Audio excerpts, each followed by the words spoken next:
appears to be self-evident. That all men are created equal. As a member of Congress, I get to have a lot of really interesting people in the office, experts on what they're talking about. This is the podcast For insights into the issues. China, bioterrorism, Medicare for all, in-depth discussions. Breaking it down into simple terms. We hold these truths. with Dan Crenshaw. The Eagle has landed. Hey, everybody. Welcome back to the award-winning show. Just kidding. We haven't won any awards, but I hope you're giving our show 5 stars. You should if you haven't, and you're a listener and you're liking what we're putting out. So today we're going to be talking about the media. This is not a topic I've really touched upon in a lot of our deep dives, and I think it's the right time for it. We saw a poll out recently that said of all the institutions of America, including Congress, by the way, so this is surprising, the media actually falls short of Congress in American polling. We actually have less trust in media than maybe ever before. I don't know if that's true or not, but to help us with that conversation, I'm going to bring in somebody from the media. David Harsanyi, senior writer for National Review and a former senior editor at the Federalist. David, thanks so much for being on the show. It's a pleasure to be here. Thanks for having me. So I'll read a little bit more about your bio. You're an author of 4 books, nationally syndicated columnist. Your work has appeared in Wall Street Journal, Washington Post, The Weekly Standard, National Review, Reason Magazine, New York Post, and numerous others. You're often on Fox News, CNN, MSNBC, NPR, ABC World News Tonight, NBC Nightly News. And also, this is interesting, both of your parents defected from communist Hungary. And so you've got an understanding of what it might be like to live under communism. But of course, that's the topic for today. The topic for today is media malfeasance surrounding the coverage of the coronavirus, the federal response to the coronavirus. But maybe let's just start more generally. What's your general take? How has media changed over the years, or has it? Has it just become worse under the Trump presidency? What's your general take on how they've even covered this administration? Well, I mean, I definitely think it's gotten worse under the Trump administration for some various reasons. One is that, the media itself, I think, has been just more openly biased because they feel that Trump allows them to be that way because he is aggressively, pushing back against them.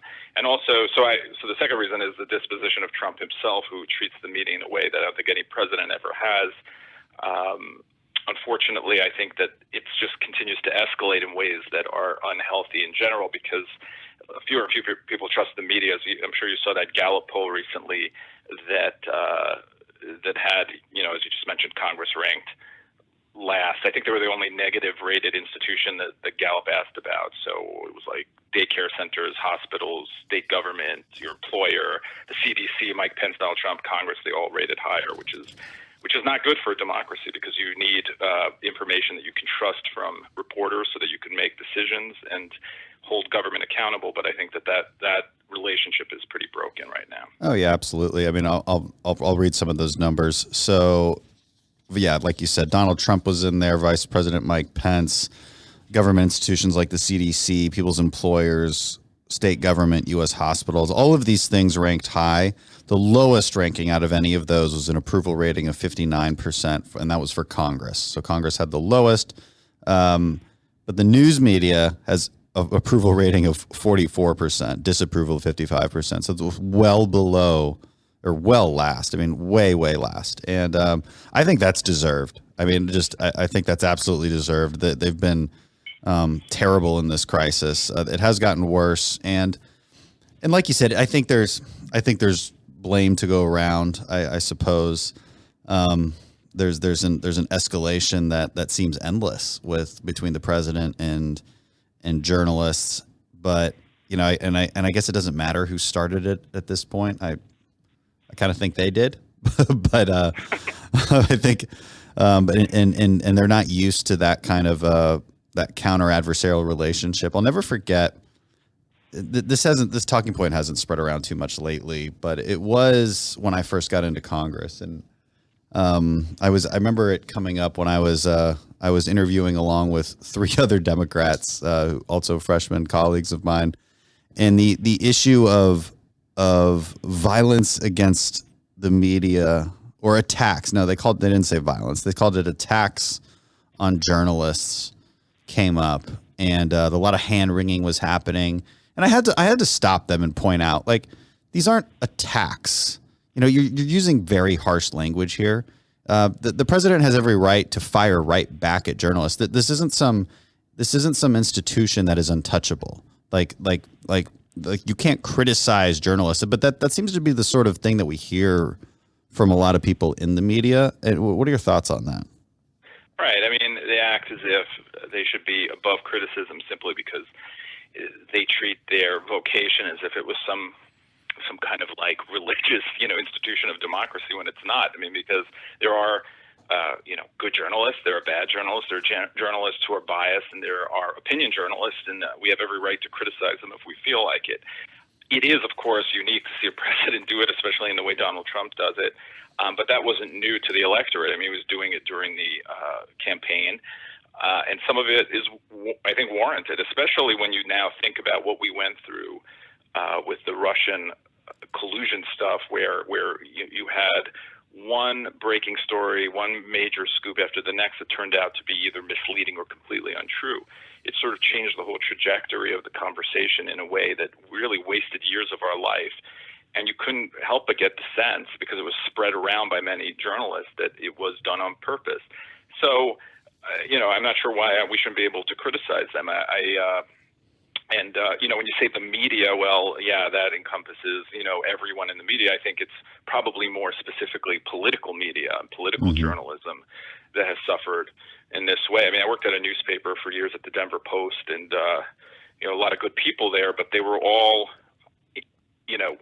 most of them were liberals, right? And that's how they viewed the world. Sometimes I think bias is just a function of how you view the world.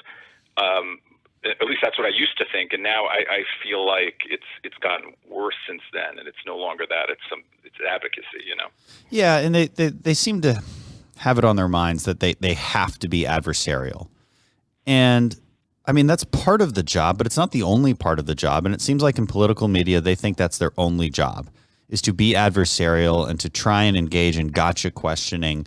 But are they forgetting that also part of their job is to provide information and to provide some context for the facts being laid out, to maybe seek out the truth, to maybe to try and unravel what maybe either President Trump or anybody else actually meant when he said something, instead of trying to assume the worst of interpretations? You would think that would also be part of the job.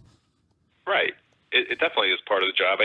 I am not as offended by the adversarial relationship. My problem is that it's only adversarial against one side, not both sides, and that's the problem with it. So, or most often, that's the problem with it. But also, you touched on something else. I think that when you have that adversarial relationship during an impeachment trial, or even during a confirmation hearing for the Supreme Court, which I think the Kavanaugh hearings really radicalized a lot of people and turned them against the press, but for good reason. But the thing is, now you have something that is people's lives are at stake. I tune in to watch the president in those press conferences because I want information about what's going on that can help me figure out what the government's doing or what I should be doing, et cetera, rather than harping or obsessing about what Donald Trump said 3 weeks ago. I'm not saying what Donald Trump said 3 weeks ago doesn't matter. I'm just saying, if Democrats want to use it in ads, and if the media wants to, if columnists want to write about it, et cetera, I think that's all fine. Yeah, for context. To waste time, yeah. But to waste time on that every press conference just to bait him or to get him to say something, it's just cringeworthy sometimes, and I think a waste of everyone's time. No, it is a total disservice to the institution and the American people. I mean, the press is protected in the Constitution for very good reason. But they've sort of taken on that protection to mean free from criticism, which it's not protected from criticism, and that part is obvious. But there's also a duty. If you're gonna be given rights by the Constitution, there's a sense of duty and responsibility that I think is forgotten in the conversation when you're talking about rights. I mean, our entire country is based on this notion that government is there to protect your rights, but in return you have the duty to live responsibly as a citizen, and the press's responsibility is extremely important. And it's sad. We shouldn't be cheering the fact that they have the lowest approval rating out of all of these institutions. I mean, geez, lower than Congress. My God, That's I think that's a disaster. And not that I don't want donors to give you guys more money, but I think maybe they should think about funding new journalistic institutions, not just people like myself who now I don't really, I'm just an opinion columnist. It's not very important, but actual journalists who will, dig into these issues as well, and create newspapers that, because in my view, the Washington Post, for instance, or CNN, these are partisan institutions. It doesn't mean they never report anything worthwhile, but most of the time you have to read it through the prism of, Right. that they're biased. So why shouldn't there be other institutions like that doing reporting? And they are out there to some extent, but I think that's maybe a way to balance out this institution in some sense, because even low ratings like this, or low ratings, let's say, on television, doesn't stop them. They just feel like they're on a mission that has nothing to do with profits, which seems weird to me, and that they will continue on doing what they're doing. Yeah, you would think so. But let's talk about that for a second. Actually, by the way, I've long pointed out that I wonder why the donor class doesn't buy up a large newspaper and actually try to change it in that way.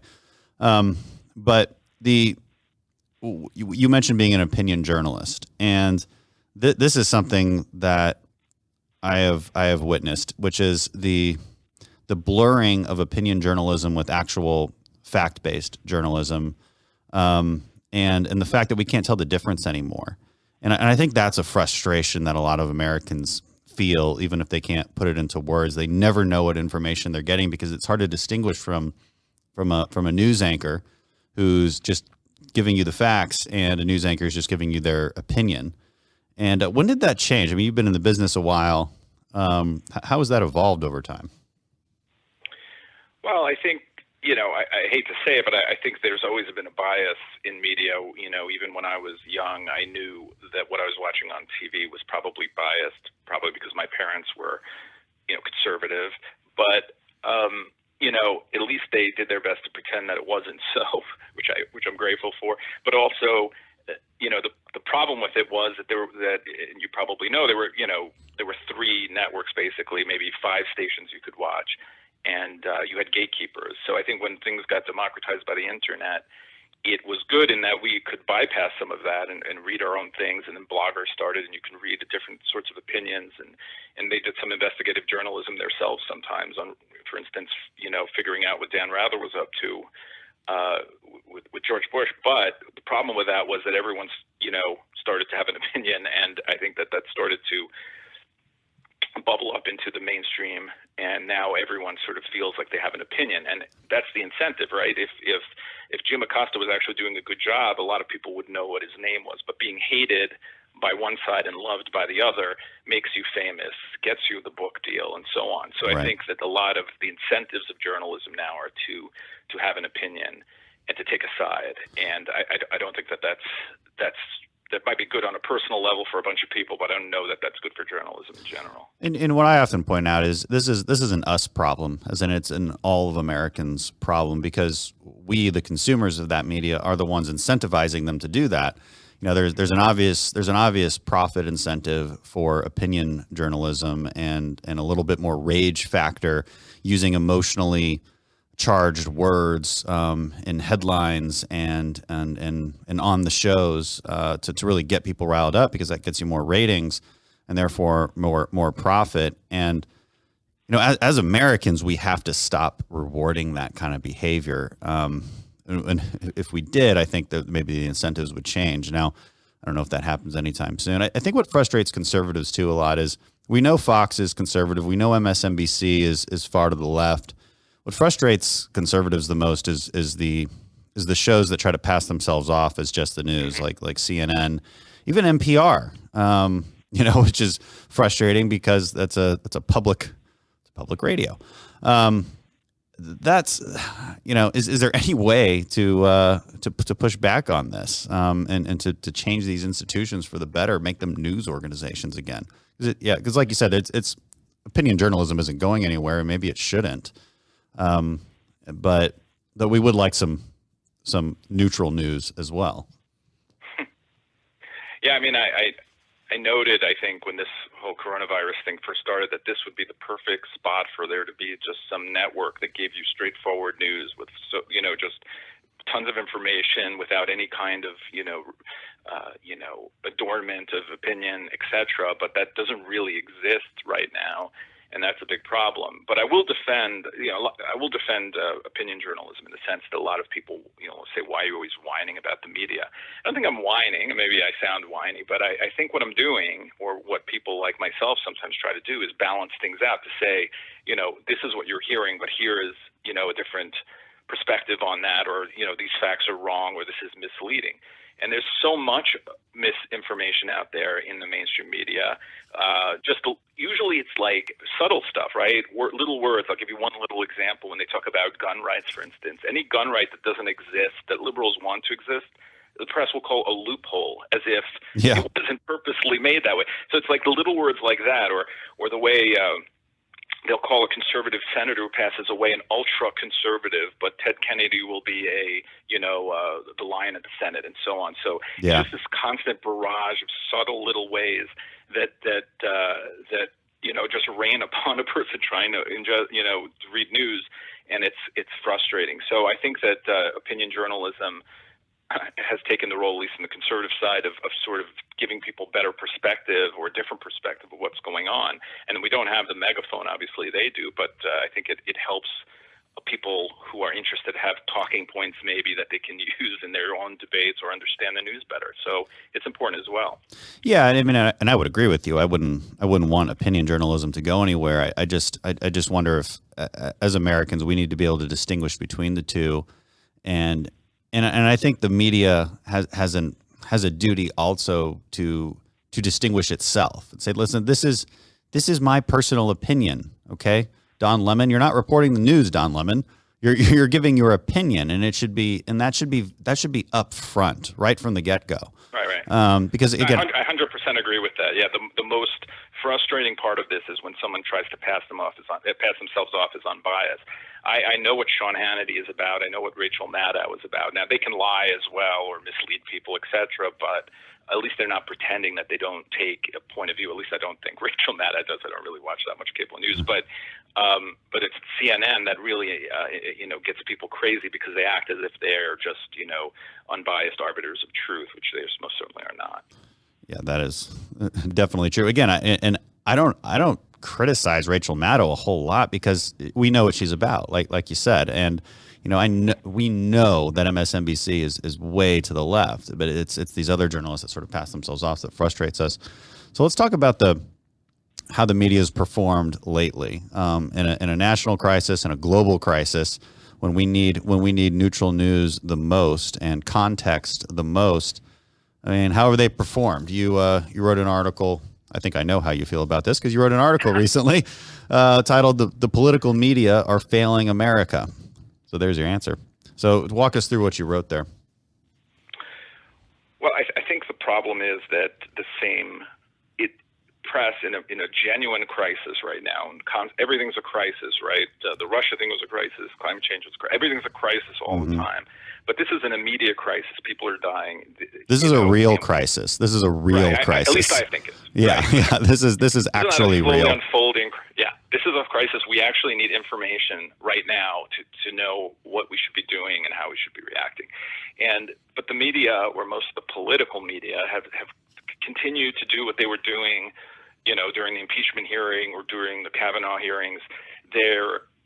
Everything's loaded up. First, it was loaded up with woke questions, like how can you say China? How can you blame the Chinese for this virus? You racists, and then you explain and you try to say, well, we need to know the information. We need to know where it came from. We need to know what happened. The communist government was lying, etc.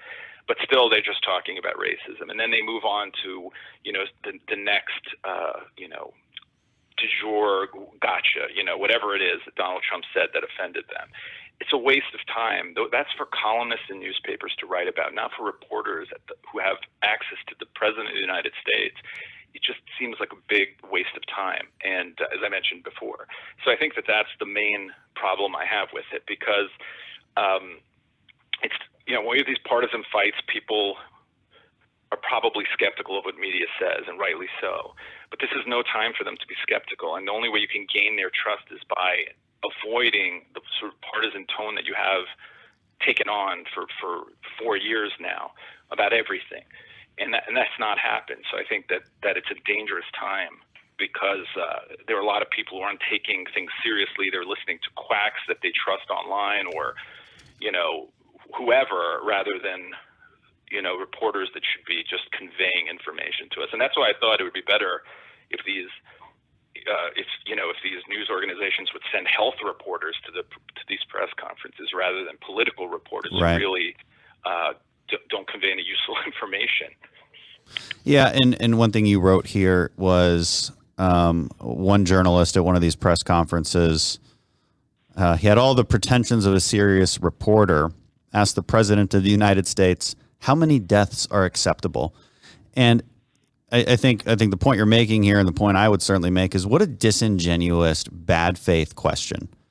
How are you supposed to answer that? And it's such the wrong question to ask. And I know this question very well because I was a SEAL, and I've long been in the debate about what our role overseas should be, whether we should still have troops in places like Iraq, Syria, Afghanistan, and that question often gets asked. Well, how many lives is it worth to you to keep fighting terrorists over here, or to commit these endless wars, or whatever the slogan is at the time?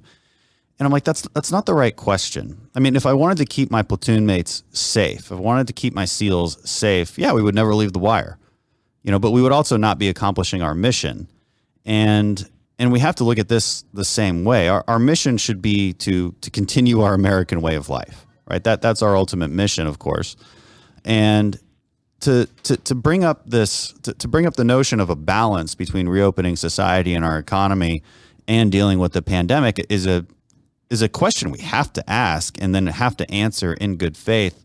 And it's a shame to see that kind of political opportunism take place. It's going to make these really important decisions and debates very, very hard to have. And I find that to be extremely problematic. Yeah. I mean, that was an idiotic question to ask. It's like asking, I mean, we know why he asked it, because the liberal punditry sets the agenda for the political reporters at the White House. And they were all talking about how Donald Trump had said that he is going to open the economy on Easter. When I heard that statement, and I'm not a gigantic Donald Trump fan, I heard it as aspirational. I didn't think it was going to happen. And even if he wants it to happen, he doesn't have the power in this country to just demand that we go outside. But that was the talking point, that he's willing to risk lives, at the altar of the Dow Jones Industrial Average, and et cetera. So the guy asked that question, which is a deeply stupid question, because we take risks. It's actually a pet peeve of mine when people say to me, stop, listen to the scientists and listen to the doctors and don't listen to anyone else. Like, it's not how the world works. We listen to all kinds of people and we take all kinds of risks in life. We don't, I know this is sort of a cliched example, but we wanted, 40,000 people or whatever die every year in traffic accidents. We don't have a 5 mile per hour traffic speed limit simply because we would slow down the world and the economy, and we would just wither away and die. So we have to make decisions about the world, thinking about everything that goes on in context, not just the economy, but human interaction, and other things. So I think it's perfectly reasonable to talk about how we end this and get out of this. And there is no magic number of lives lost. It's a very stupid way to look at it. It's like asking FDR, how many lives are you willing to lose to stop Hitler? It's not how you approach something with some, once we hit this number of lives, then we stop doing what we're doing.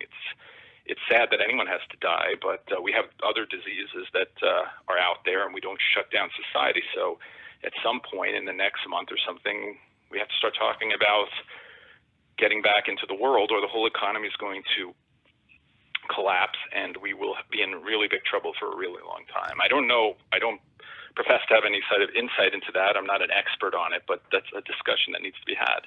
Yeah, exactly. And we can't hold ourselves captive to one opinion or one set of opinions from healthcare professionals. I mean, that of course has to be balanced out. And if we're not allowing ourselves the space to have that conversation, we're doing ourselves a major disservice.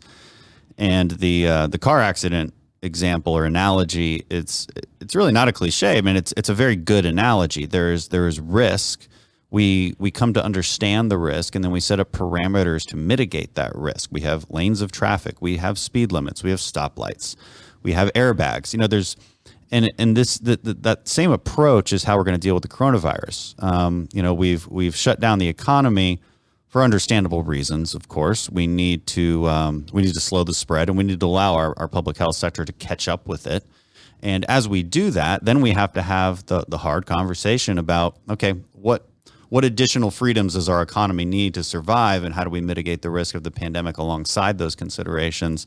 It's a very reasonable conversation to have, but when you ask questions like that, how many deaths are acceptable? It just torpedoes the conversation completely. What you wrote? How is he supposed to answer that? Right? There's no good answer. There's no good answer. 0 lives, 10 lives. I mean, it's just. Yeah. And also, I just want to quickly add that also, this is why federalism is a good idea. Many liberals constantly want the president to just centralize all the solutions here. Yes. But some places are different than others, and some people will be able to go back to work quicker than others and do things that others aren't able to. And I think that kind of flexibility is going to be very helpful in getting the economy, moving again when we can. Oh, absolutely. That was actually the next topic I wanted to hit on, which was why can't the media speak about accountability and blame, or at least responsibility? We don't have to play the blame game necessarily, but let's at least talk about the responsibility of local officials and state governors to plan for and deal with the crisis. I mean, because you wrote another article on March 30th that said, no, America's response to coronavirus isn't the worst in the world. I think did you also write another article that said that this is actually a pretty good place to be for the coronavirus? I think that was you as well, right? And so, first of all, it's good to, I think what you're pointing out there is, Johns Hopkins study showed that we were the best prepared in the world. When you look at all the factors of globally as far as a response to a pandemic and the ability to deal with it, the United States is number one. We've increased funding drastically for CDC, NIH, pandemic response, national stockpile over the last 5 years. These are some of these numbers that I put out early on throughout this debate. I mean, huge, like double-digit increases percentage-wise in all of these things. It's not as if we've been unprepared. And the administration was putting together a task force, putting in bans from travel from China early on. Meanwhile, where's the responsibility for state governors to have prepared for this? Why didn't Bill de Blasio in New York see that his city, New York City, of course, that's going to be the epicenter of the pandemic inside the United States. There's massive amounts of international travelers that come through New York City. It's a very, very crowded city. People are on top of each other, riding subways. Why hasn't the media noticed that? Why is there not tailored responses? Or why is it not expected that there would be tailored responses in different municipalities and states? I mean, it seems ridiculous to me. Yeah, I mean, sometimes I feel like maybe some younger reporters or maybe older reporters don't understand concepts of federalism or what the federal government is capable of doing or capable of ordering people to do. But also, I'm a little reluctant to blame even local politicians or federal ones for the way in which they sort of downplayed it in the beginning. And I know that everyone's mad about that, but we've heard every 10 years or less there's something like this coming, and they always warn us, and it never happens. And I think that these officials don't want there to be panic, etc. I'm not sure that it was the right thing, and we'll look at that when it's over. But it's, I think, more important to look at how they react when things start happening, and the facts on the ground change, and how they react to those things, and how effectively they do it. But to answer your question, I think is because Trump is the number one bad guy for them, and they want to blame everything on him, even though de Blasio obviously was just as poorly, if not more poorly prepared. He was telling people to go out there and interact, etc. And obviously, preparing appropriately. But I do also just want to quickly add that, I also think that and politicians probably can't say this, but I think citizens have expectations that are unrealistic quite often. You can't be on a war footing ready to deal with every eventuality that could happen. I mean, there can be, a tsunami tomorrow that hits New York, and people would be like, why didn't we build giant walls in the ocean? Everyone always to be ready for everything. You can't have a society that is constantly preparing for the worst case scenario all the time. And it's not to say that the CDC should have done better, or the FDA shouldn't have done better, or President Trump shouldn't have done better. It's just simply to say that I don't know that we would have been able to stop this pandemic from coming here anyway. And we're not the type of country that's just going to shut down all our borders and stay in our homes when, there's no real when we don't see the risk itself. So I think part of the problem is that we didn't take it as seriously, and some people still don't, and also that it's just not the type of people we are. Yeah, no, I mean, I would actually fully agree with that, and I think politicians should be talking about what is a reasonable expectation of government, because the politicians, the reaction from politicians is often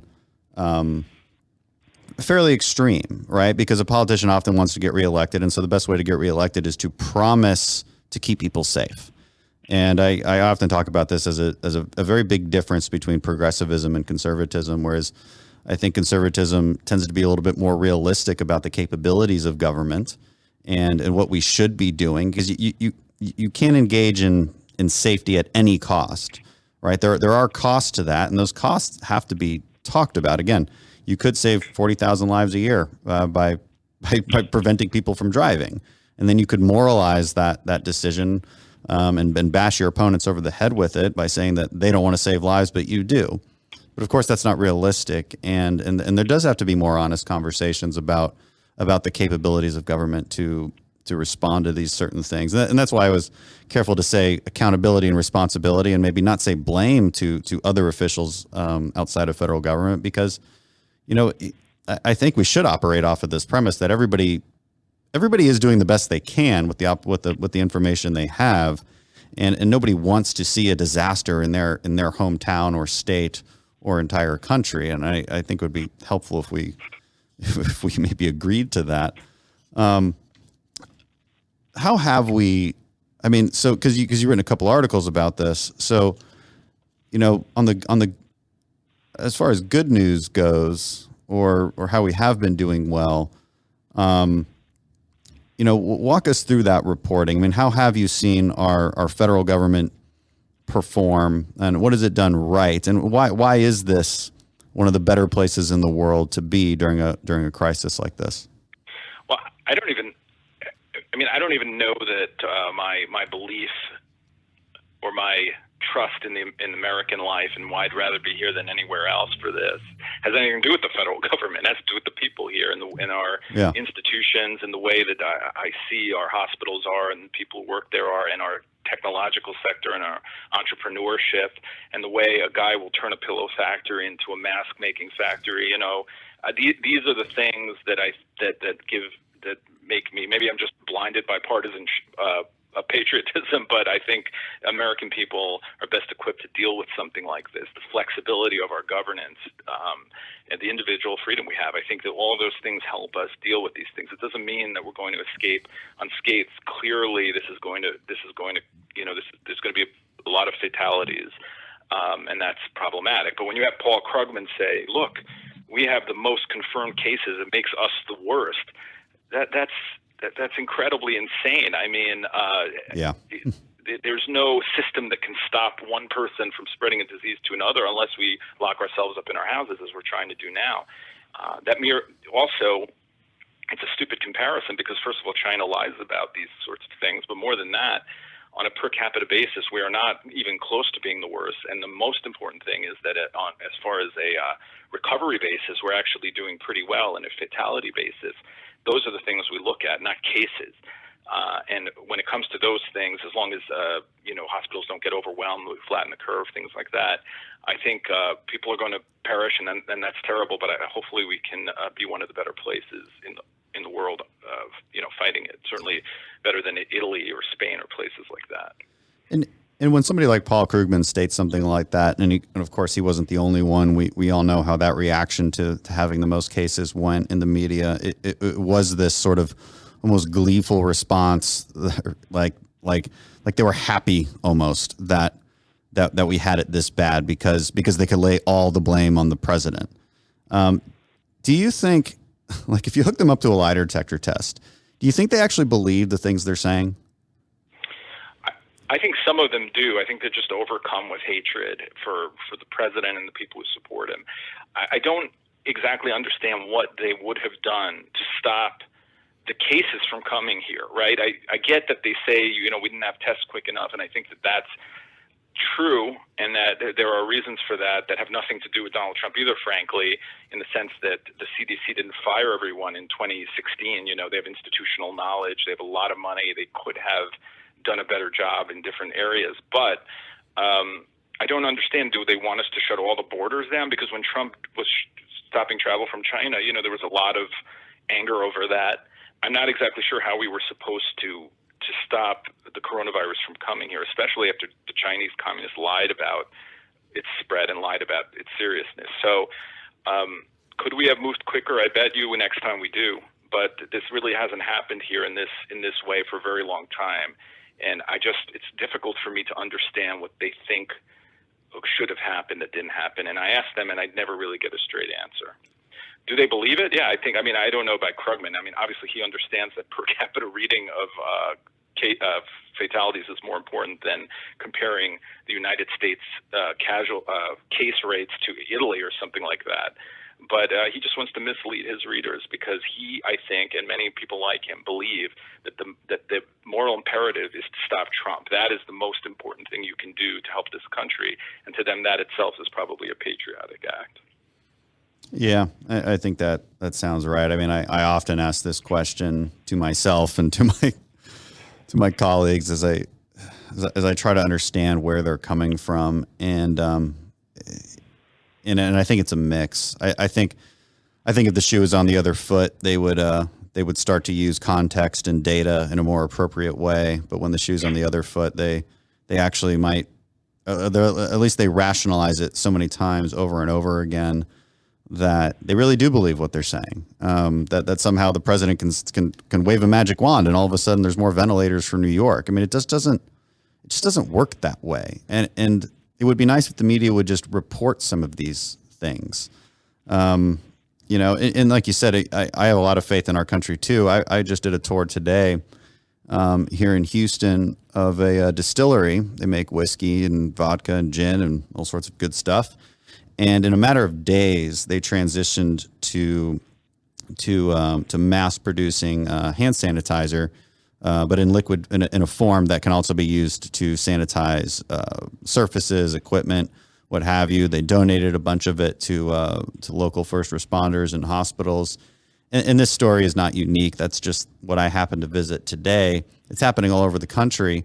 You talked about the CEO of MyPillow talking about how they're going to make 50,000 new masks a day, but because he dared to talk about his religion, he was skewered in the press. And it's just honestly unbelievable what a disservice that is to our American discourse when we should be celebrating these kind of things. But instead, that's the reaction. It's so highly disingenuous. Yeah, it was hard to believe that. I figured a few nuts would say, this guy is a religious nut and he doesn't belong in front of in a press conference with the president, et cetera. But it was the tone of a bunch of political reporters, mainstream political reporters. If the guy had not mentioned that he was religious or that he was a fan of Donald Trump, then it wouldn't have been any problem. I don't hear anyone having a problem with the CEOs of CVS or Walgreens or anything like that. And it's kind of amazing that everything, that their demarcation line between moral and immoral is Donald Trump's face, right? So if you're on the wrong side of that, you are immediately suspect. You're a reactionary. Something's wrong with you. And if you're not, then you're fine. So it's just a warped way to look at the world, and I think many reporters do. So in one thing, let's talk about conservative media for a little bit, because it's not as if conservatives don't engage in some of the same tactics. But to your point about it was mainstream journalists, like prominent journalists that spread these things, I think that's the difference between the conservative media or conservative pundits or commentators or influencers versus the left-wing ones, which is I don't see that kind of truly bad faith argumentation from the more prominent conservative figures nearly as much as I do from the left, right? Like, because the left will always point out some kind of Twitter mob making, disingenuous statements, the bad faith sort of statements, the bad faith interpretations of what a Democrat is saying. Of course, that happens. But oftentimes the examples I see of it happening tend to be nobodies. It's like, of course, you can find a bunch of people on Twitter who said something terrible. But there's a big difference between that versus actual politicians saying it versus actual prominent media figures with hundreds of thousands, millions of followers and published writers saying it as well. I mean, would you agree with that? Or should we be harder on our own conservatives as well? I mean, there are definitely some quacks, I think, that have built up. The Trump era sort of lifted up a lot of, and I think because there's a vacuum, right, of sources that you trust, it's built up some people who they shouldn't be trusting. I'm not going to, list the names, but I think there are people there like that. But I think what you're saying in general is true. I remember when Twitter first started, you go on there, and it was actually something I really enjoyed for a while. It gives you a lot of news, but also you can debate people that you wouldn't normally interact with and things like that. But I noticed that everyone's in their own silos now, basically. And what happens is the other side will do a drive-by and accuse you of spreading Russian propaganda or something like that. And then there's no debate. It's just accusation.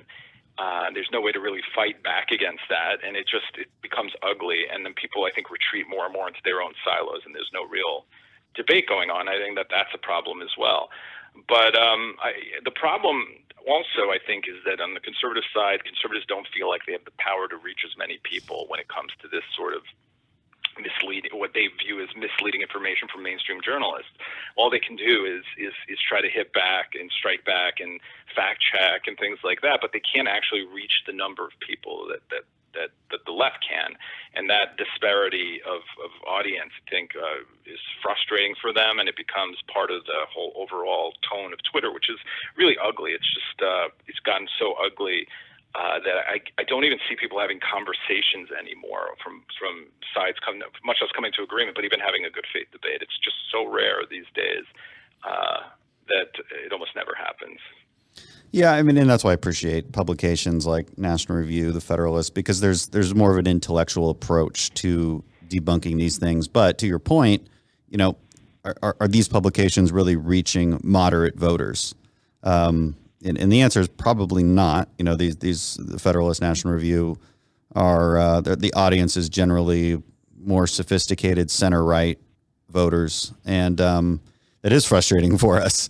And I think it causes this kind of outsized reaction of just owning the libs. But I think another feeling is that conservatives get punished and held accountable more for putting out those bad faith arguments than the left does. And I think that just adds to the frustration and makes it all worse.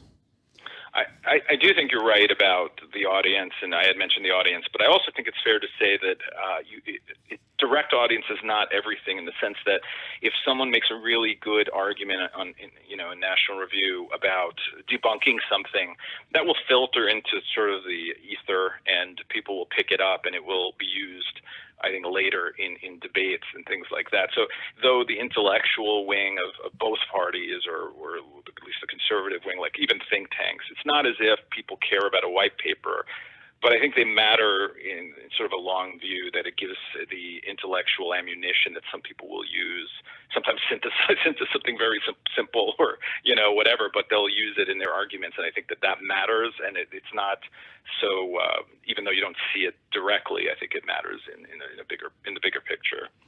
Yeah, no, well, I absolutely agree with that. I mean, I credit institutions like that with a lot of my own political growth over the years. I was not overly political as a SEAL. Most people in the military aren't. I kind of grew into that over time. and I think I was wired as a conservative my whole life. There's a lot of psychology to suggest that liberals and conservatives simply think differently, and so you naturally gravitate towards one side or the other. But a lot of people don't really know why. They haven't thought deeply about it, and it's institutions like these think tanks and more intellectual publications that give us the intellectual ammo to bolster these thoughts. And what I noticed over time was every time I saw an issue that at first seemed true on its face, the more I looked into it, it was the conservative side that really went in a very well-reasoned way as to why this wasn't true, versus the more liberal side, which really never dove down, never went into those layers, and it ultimately made me a much stronger conservative. And it's why I try so hard to dive into these issues, and to I make these videos that really dive into each piece of legislation and try to explain it in terms that people understand, and try to address directly the counter arguments instead of talking past them with talking points. And I think that's the most important thing that we can provide for people. Right. And as you just explained your background, your intellectual background, and why you're a conservative to the best of your ability, we don't know sometimes why we're disposed in a certain way or not. But I think that maybe that's what journalists should be doing as well. I would happily tell people what I believe in or where I came to those ideas. My disposition is more libertarian, and my aim is constantly to try to keep people as libertarian as possible on most issues relating to economics and things like that. So, or originalist judges, or whatever. And those are the reasons I care about the Republican Party. I don't really care. I'm not really a partisan in the sense that I care about the Republican Party. I care about the Republican Party if it does things I want. As an opinion journalist, I can say that. I'm not sure why. Maybe it's time that we don't. Maybe it's time that we hear from regular journalists as well to tell us who they vote for, what their views are, what their, who their intellectual influences are, et cetera. I mean, I would gladly tell people Thomas Sowell, Milton Friedman, whoever. I'm not sure why the other side doesn't have to do that. That might be better. Maybe transparency is what we need. And once I know where you're coming from, I can read your stuff from that perspective, and that might help. Obviously, this is never going to happen. It's just a dream. But it's better than people suspecting that you're some huge leftist, which unfortunately they usually are. But it would be better to know why they came to those opinions and how they view the world as they report on it. Yeah, and in a second, I want to ask you about the libertarian response to everything going on right now. But first, I want to stick to the institution of media for a second, and ask you about editorializing captions and story titles and that kind of thing. Because one thing I notice a lot as I read through articles from more mainstream publications is that the article itself, the content inside, might actually be fairly balanced and well written, but the title is just totally wrong, like totally off. I mean, and how does this happen? And do journalists themselves get frustrated by this because maybe they aren't the ones writing that title? How does this work? Give us the inside info on this. Well, if you work at a newspaper, or at least when I did, typically you would write your piece, and a copy editor would give it a headline. And quite often, maybe you wouldn't like that headline. It depends what the relationship is. I guess you could complain if you like. But no, usually writers do not write their headlines at big institutions. And yes, I think journalists often get frustrated by the headlines if they don't reflect not just what you're saying, but sort of the tone in which you say it. So luckily, when you're in some outlet, some of these conservative outlets, you probably write your own headlines quite often, and sometimes you don't. It depends. So yes, I think sometimes you're frustrated because, let's be honest, quite often, especially with social media, people don't read past the headline, and the headline is not always doesn't always precisely reflect the tone of what you're saying or what you're exactly saying. So if you have any nuance, it's there's a real skill to writing good headlines, and I think in a day of things have gotten a lot more clickbaity. So you want that traffic, so you feel the need to maybe give it a little more of a dramatic spin. But so it is frustrating, and sometimes it gets you hits, and that's good. But sometimes it misrepresents what you say, and that's not good. No, it can be ridiculous. I mean, I'll give you an example that happened to me. I walked out of my office one day go vote on the House floor like I always do, and I have a specific route that I take. You know, I leave my office on the 4th floor of the Cannon Building, and then I go to the elevators and I take them down to the basement, and I walk underground to the Capitol. And on this particular day, I had a group of young veterans confront me, and at first they just wanted a picture, okay, which is, I said, this seems normal, but it seemed abnormal because they were all wearing those like dark blue gold lettered veteran hats. And that's not something that veterans my age wear. We never wear that kind of thing. Okay. That's mostly reserved for older veterans. That's what they wear, those hats. We don't. So I knew immediately something was off, but maybe they were just there advocating for something. They are on Capitol Hill after all. But then it became clear to me that something was really off because we're taking the picture and none of them are looking at the picture. They're looking at, like, they're fiddling with something. And I'm like, well, this is strange. What they were fiddling with was their camera because they wanted to start filming at that point. They were really just slowing me down with that picture. And then they start to just lose their minds, talking about Trump and betraying their country and all of that. And, they start to get very aggressive. And, and it's just, and I'm just kind of ignoring them as I walk to, my route to vote. And I get in the elevator. It's a members only elevator. They're not really allowed in, and they kind of don't know what to do. One of them like jumps in at the last minute and, and continues to squeal at me. And it was a squeal, but then Newsweek loves to write tabloids, about me, that there's nothing news about their newspaper. But what I thought was interesting was, when I read what they wrote later, and they included the video of the whole thing. And so it's obvious from the article itself and the video embedded in that article that, like, I wasn't running away from these guys. They were just walking with me on my route. But the headline was Crenshaw runs and hides from an elevator from veterans. You're just like, see, I would click on that, Yeah, of course. Yeah, I want to see him run away and hide. It's like, it's just not what happened, though. Of course you'd click on it. No, it's become a game, and it's a total disservice to the American people. What do you think? There's so many outlets out there that you need to compete, and I think that a lot of these people feel like they have to have these sensationalistic headlines. So yeah, but that's also why it's almost like a prisoner's dilemma where, yeah, you have this incentive to get those clicks, even though you know that the entirety of the institution is being degraded in the process, but selfishly, each journalist, each publication has to do it to stay alive. Mm-hmm. So I said I wanted to ask about the libertarian approach to everything because, on the conservative side, there's not a whole lot of obvious agreement on what we should be doing about this pandemic, more specifically our economic response to it. So I kind of wanted to get your take on this because I've been fighting libertarians on this a little bit about what they're calling a corporate bailout, corporate welfare, the $500 billion in emergency stabilization funding that goes to larger businesses. These are just loans, but they're being labeled as corporate welfare. And I push back on that heavily because the situation is simply different. And I guess my question is libertarianism have the tools to deal with these kind of exogenous hits to our economy?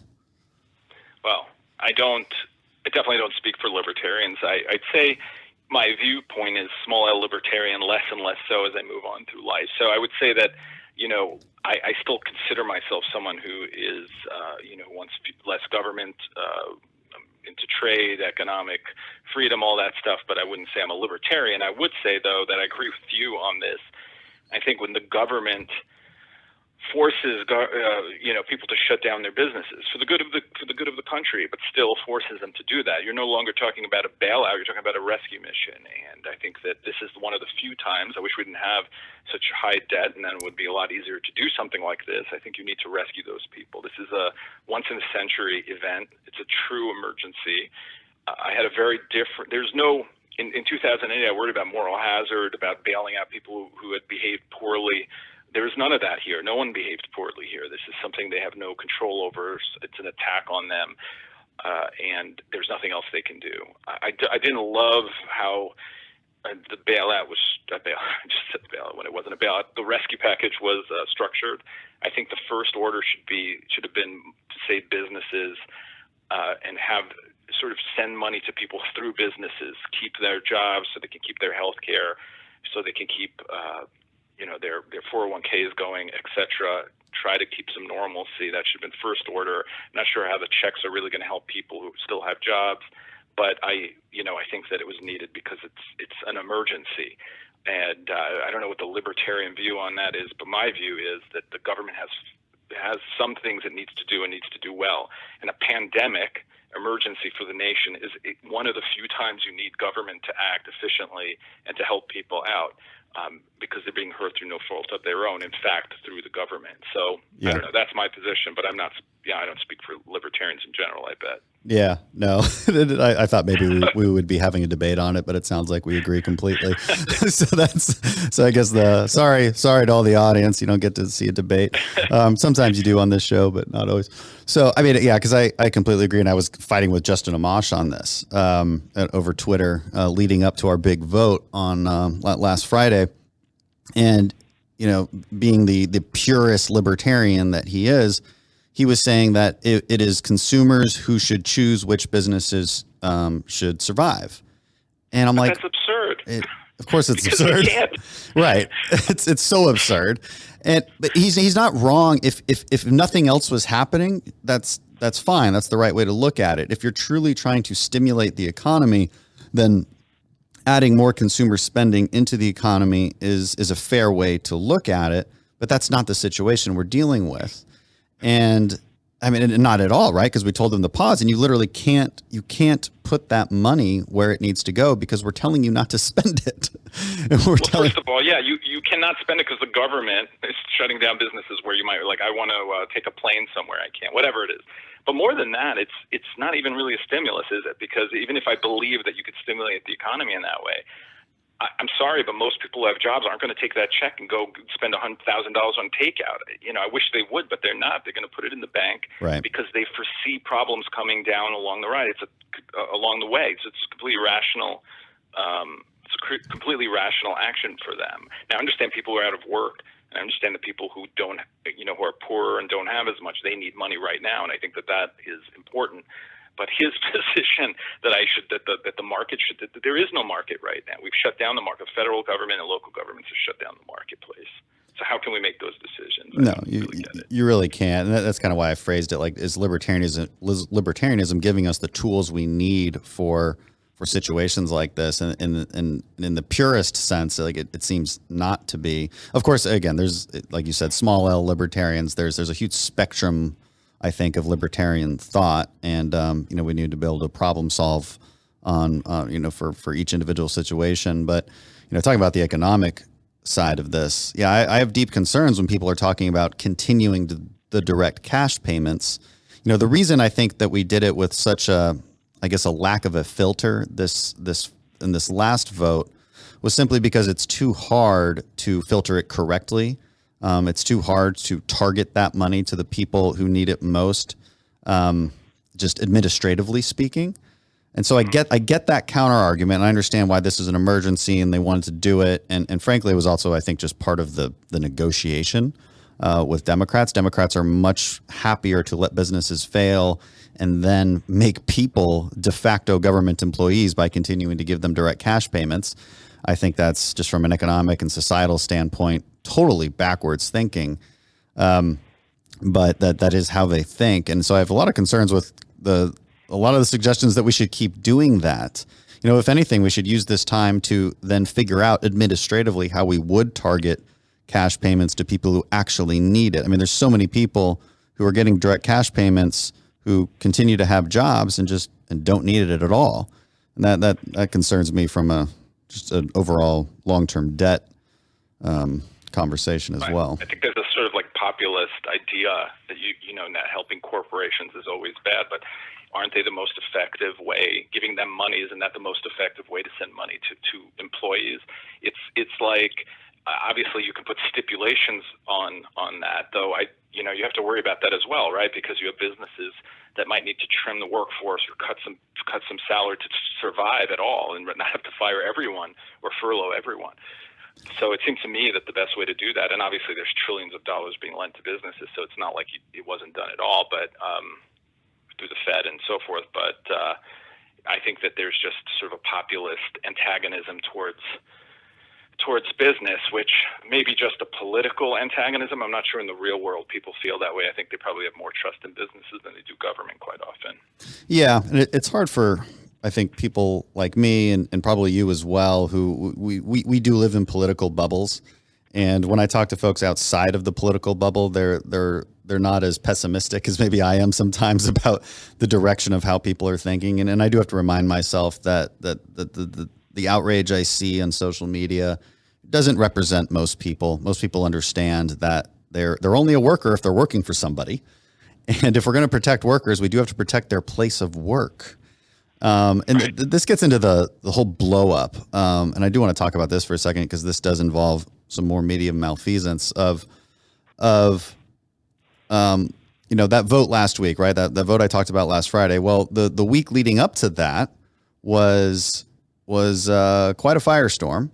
We saw Chuck Schumer coming on live TV that Saturday, saying how optimistic he was. There was a lot of bipartisan input into this, and they were pretty close to coming to a deal. We were all very hopeful, and then it all got blown up, completely blown up. And my theory behind why Nancy Pelosi and the Democrats thought that they could get away with this was because they were so used to the media covering for them and trying to explain their behavior away, and repeating their talking points like this sort of collectivist machine that they're very good at doing this, by the way. It's very frustrating for conservatives to watch because we're not as good at it. But they thought they would cover for them. And then we saw the New York Times headlines change, throughout the course of a few hours from, Democrats, whatever it was, like Democrats stopped the bill, which was a totally accurate headline because that's exactly what happened. And then it changed to Democrats stopped the bill citing, worker protection concerns. It's like, okay, well, no, they had a good reason, right? They're protecting the workers. Of course, this was nonsense, and we can go into detail as to why, but I have on previous shows. And then it turned to partisan disagreements tanked the bill. And how does that? I mean, the New York Times is such an institution in America. For them to change headlines like that, what do you think goes on in the newsroom there? Are they getting calls from Pelosi? Like, how does we have all sorts of conspiracy theories about how this actually plays out. I mean, how do you think it really plays out? Well, I think some poor guy or gal accidentally put up the right headline, and then all of a sudden there's just like a big backlash through the online, social media, probably people calling up, and they change it, and then it's still sort of accurate, and that's not good enough, so they have to change it again. And it's not the first time we've seen that happen at the New York Times, and it's just kind of like you see slow motion bias and how it works right there, how it evolves. But I think that your theory in general is completely right. Through, I'm 50 years old now. I've seen many shutdowns, right? A few shutdowns, and all the time, no matter what happens, it's Republicans who are to blame. It's the Republican Congress that's obstinate, right, and obstructionist. It's never the other side, which is an equal branch of government. And Pelosi knows well that if you guys stop a bill, she knows who's going to be blamed, and so a lot of pressure on you. I think she miscalculated a bit this time because just of the urgency of it, and I think McConnell did a good job of positioning the Republicans, but in general, you guys are going to be blamed. So, and that's what she was banking on. Obviously there's some things in there that I really don't like, but obviously also she didn't get everything she wanted. So, No, and then the rewriting of history to watch the debate that next Friday, which was less of a debate and more of everybody, including myself, getting up on the House floor and talking about supporting the bill, because at that point we all supported it. But I pointed out then, as I pointed out throughout that entire week, that the Democrats claiming that all of a sudden the bill, quote unquote, protected workers' rights was utter nonsense. I mean, not that it doesn't protect workers. It's just that was never part of the conversation.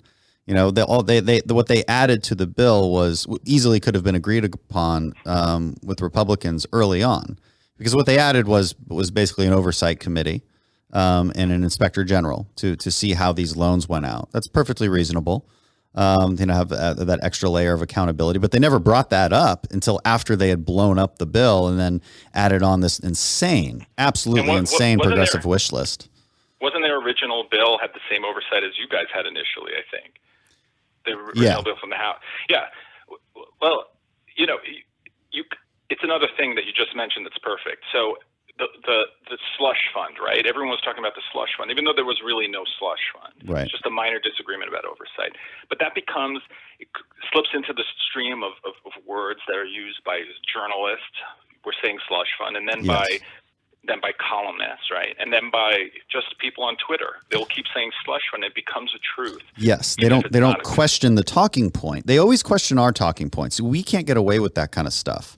And when you're in a side of a Republican conference meeting, you see frustration from members if talking points are put out and not explained correctly. We always ask and I love that about our conference. We're always like, wait a second, are we trying to be too cute with this talking point? Like, tell us we need to dig into this a little deeper, because we don't want to be sucker punched. We don't want to be debunked. We don't want to have the counter arguments leveled against us, because we know we can't get away with it. And you know what? We should not be able to get away with it. But the Democrats do. There was a funny one that Ben Sass tried to get away with when he said there was a drafting error in the bill, when he meant, I don't like how they wrote this part of the bill. And that's typically, I think, something Democrats would do. But I have to say, if you guys have to fight them all the time, do you feel like sometimes you need to adopt some of the things that they do to try to push back? No, because we can't get away with it.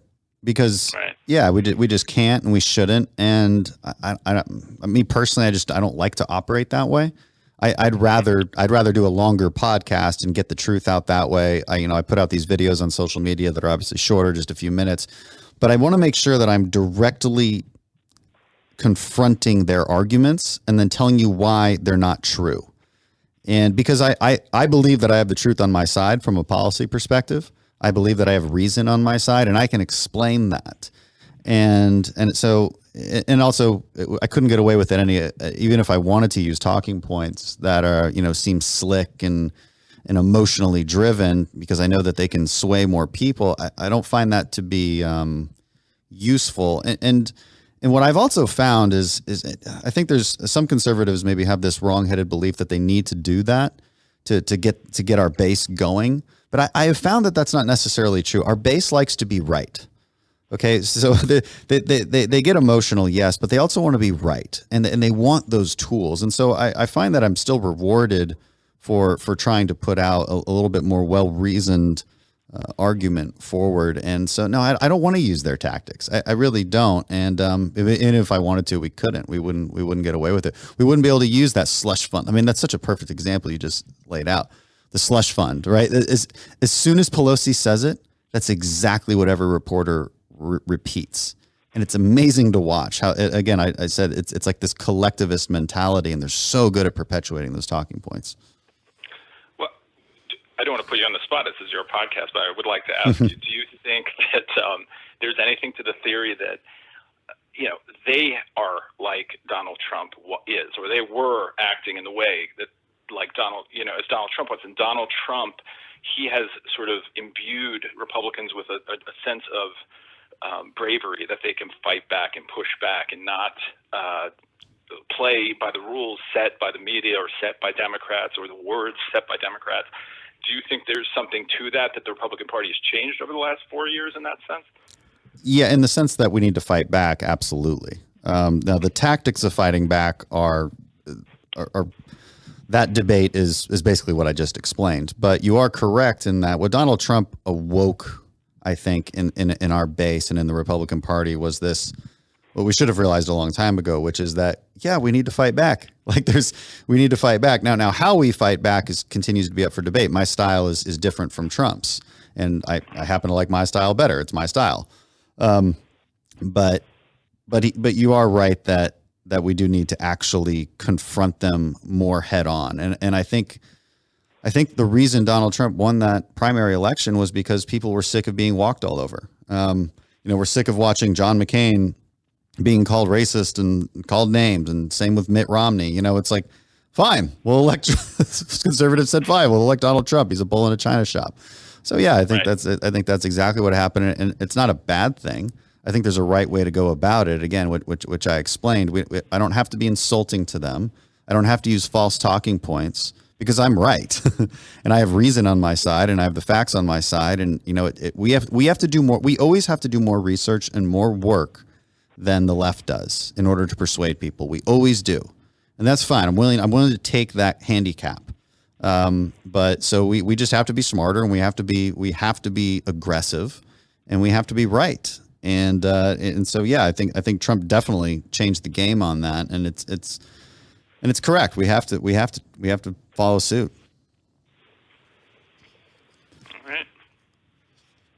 Well, since you're interviewing me now, you got any more questions? This I have is more your chance. questions. Yeah. Go for it. We don't. This is free flowing. Do you honestly feel that the Republicans hadn't been fighting back in the sense of this? I think that Congress from 2010, till Trump's election had basically shut down Obama in almost every way, and he was not able to do anything. So I just sometimes wonder if Republicans don't appreciate the things that they accomplish when they don't do things, and now they always feel the need to get things done. I think it's very conservative not to do things, not to pass legislation, simply to pass it and so on. I feel like conservatism has lost a little bit of that with Trump. So that's the only thing I wanted to mention that I do worry about with the fighting back part, Well, that's true. And in a sense, I'm kind of just repeating what I hear from people. Right. I think you're absolutely right. And you've been much more involved in the political arena than I have, especially during those times when I was focused on deployments, and you were actually covering this stuff. So yeah, that's a really good point. I mean, the whole Tea Party movement is pretty much a huge example of fighting back in an enormous way. I guess it's just from the presidential side, people didn't want to be walked all over anymore, because this is just what voters often say. They want a fighter. They want a fighter. They hadn't had a fighter, and I think they would agree with you that there was definitely fighters in Congress, but wasn't enough. Wanted a fighter at the top. And I think they just become, the conservatives I've obviously long sensed the problems with media that you and I have been talking about. And I think what conservatives hadn't done, maybe they fought against Obama pretty vociferously, but not against the media, not calling out the media the way that Trump does. And of course that has pros and cons to it, but that seems to be what he has brought to the table that people really wanted to see. Maybe that's how I would answer that question. No, yeah. It definitely excites people to see someone pushing back against the media. They don't feel like they have a voice. Yeah. Yeah, no, I think I would agree with that. What else? I don't know. There's not much going on. I'm stuck in my house. So I speak about politics, but not much else. I mean, I have to be honest, I'm sort of sick about writing about coronavirus. Obviously, I take it very seriously, and I hope, it works out for us as best as it can. But it's for the first time in my life, perhaps other than 9/11, everything else is shut down, and it's unnerving and weird. And I'm sure many Americans feel the same way. Yeah, I think so. I think a lot of people are sick of it, which is why everybody's watching Tiger King. It's just, that's awesome. Did you watch it?